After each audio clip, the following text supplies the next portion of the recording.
আজ মকর সংক্রান্তি উপলক্ষে পুণ্য স্নান সারেন দেশবাসী। হরিদ্বার বারাণসী থেকে গঙ্গাসাগর সহ নদীর বিভিন্ন ঘাট পুণ্যার্থীদের ভিড় উপচে পড়েছে সর্বত্র। পুণ্যার্থীদের ভিড় লক্ষ্য করা যায় বাঁকুড়া বর্ধমানেও। সোমবার দুর্গাপুর ব্যারেজে দলীয় কর্মী সমর্থকদের সঙ্গে নিয়ে পুণ্য স্নানে যান বিজেপির সাংসদ সৌমিত্র খাঁ। দেশ ও রাজ্যের ভালো হোক, চোরেরা সব জেলে যাক। মকর সংক্রান্তির পুণ্য স্নানের আগে এই প্রার্থনাই করলেন বাঁকুড়ার বিষ্ণুপুরের সাংসদ সৌমিত্র খাঁ।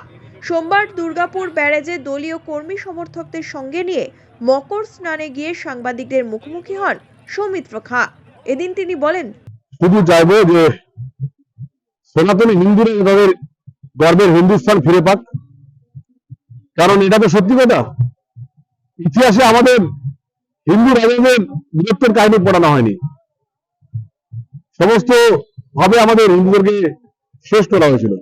সেই হিন্দু জাগ্রত হোক, স্বামীজির কথা অনুসারে বলেছিলেন সগর্বে বলো আমি হিন্দু, সেই হিন্দুত্ব নিয়ে আমরা দেশ এগিয়ে যাক, সেটাই চাইবো।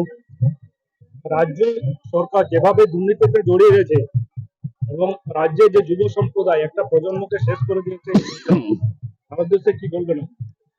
রাজ্য সরকার দেখুন, একমাত্র স্বীকৃতি পেয়েছে, একমাত্র রাজ্য সরকারের লাভ পেয়েছে আদরের ভাইপো। আদরের ভাইপো সমস্ত লাভ পেয়েছে। তাই আমরা চাইবো এই মকর সংক্রান্তি দিনে যিনি ভাইপোর যে লাভ পাচ্ছে, ভাইপো দ্রুত শিখর দেখুক আর আমরা পশ্চিমবাংলাবাসী লাভ পাই, তবে 35টা লোকসভার বিজেপি সিট জিততে পারে, সেটাই চাইবো। 22শে জানুয়ারি কি মমতা ব্যানার্জিকে প্রদীপ জ্বালানোর জন্য কোনো বার্তা দেবেন? আমি চাইবো একজন সনাতনী হিন্দু প্রত্যেক বাড়িতে প্রদীপ জ্বলুক, কারণ হিন্দুত্বের যখন আমি হিন্দু তখন আমার হিন্দু বলতে অসুবিধা কোথায়?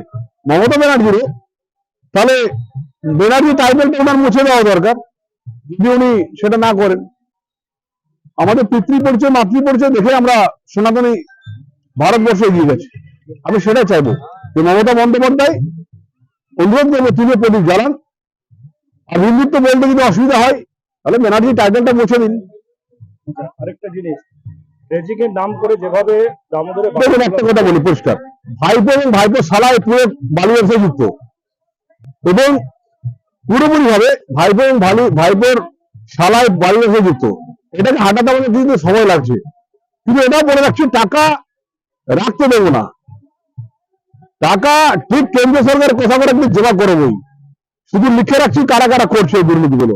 সময় মতো তাদের ঘর থেকে টাকাগুলো কেন্দ্র সরকারের কোষাগারে। আমি একজন সনাতনী হিন্দু হিসেবে চাইবো রাম আমাদের ঐতিহ্যবান ক্ষমতাবান হিন্দুত্বের একটা প্রতীক।